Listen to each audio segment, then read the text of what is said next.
So, you guys know this episode of Teapot called Gardening Zero?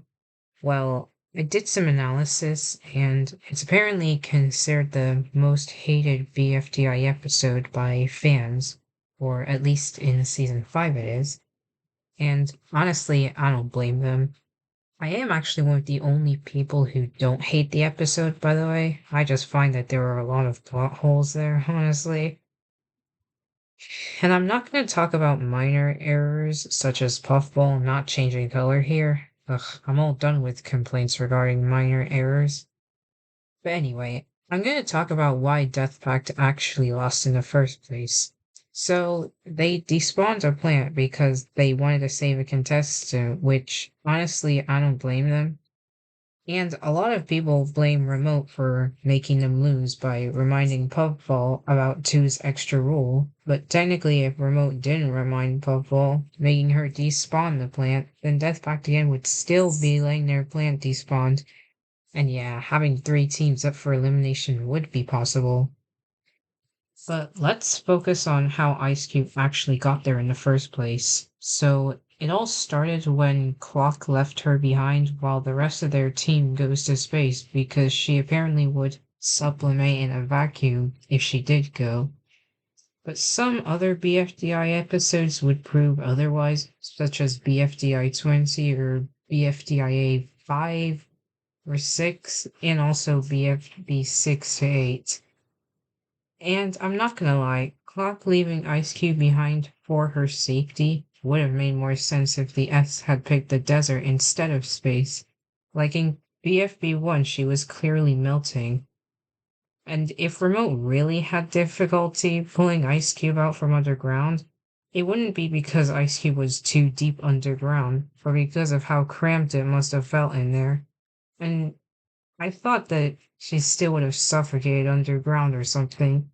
Plus, how does the plant absorb water from her body but the soil doesn't? Anyway, next I'm gonna talk about the bracelets. So, the bracelet that sent Ice Cube to the jungle was originally Lightning, but was Marker took it off, both Lightning and the bracelet were sent back to the grasslands. But wasn't Marker the one who took off the bracelet? I just thought he'd be the one still holding onto it after Lightning left. Also, he only sent lightning back because he touched the plant, causing it to get zapped. But wouldn't that mean everything he touches would be zapped? I mean, when zapping another contestant, he has to forcefully release the electricity. And when he saved Flower back from a fall in BFB 11, she didn't get zapped at all. And one more thing, Puffball ended up going to the jungle because Belle couldn't get back to the snowing tundra. But Belle's bracelet was tight round her loop, so how could it possibly slip off like that? Okay, this is just too much, honestly. And I'm not even gonna comment on why none of her teammates went back to get her. However, I am gonna comment on why Two asked Golfball to make teleporting bracelets. I mean, yeah, they did that because they didn't want to tire the contestants by walking to their biomes, but like, if Two can already teleport the contestants from one place to another just by snapping their fingers, couldn't he have done it here instead of the bracelets?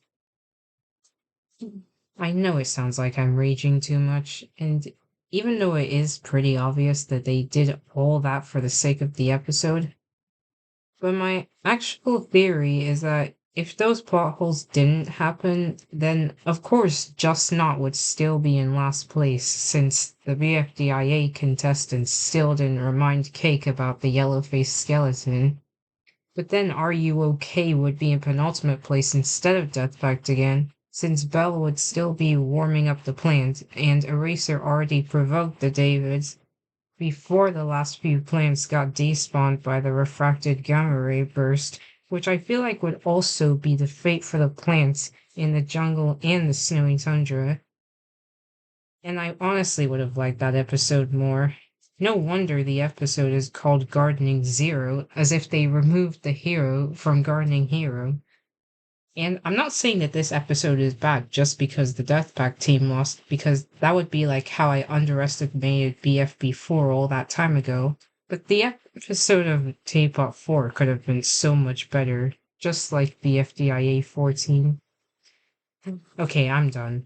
This video is basically just me explaining my bias for the Death Pact team, only because they were all about preventing death. Ugh, what is with my obsession with the Death Pact team? But anyway, bye guys.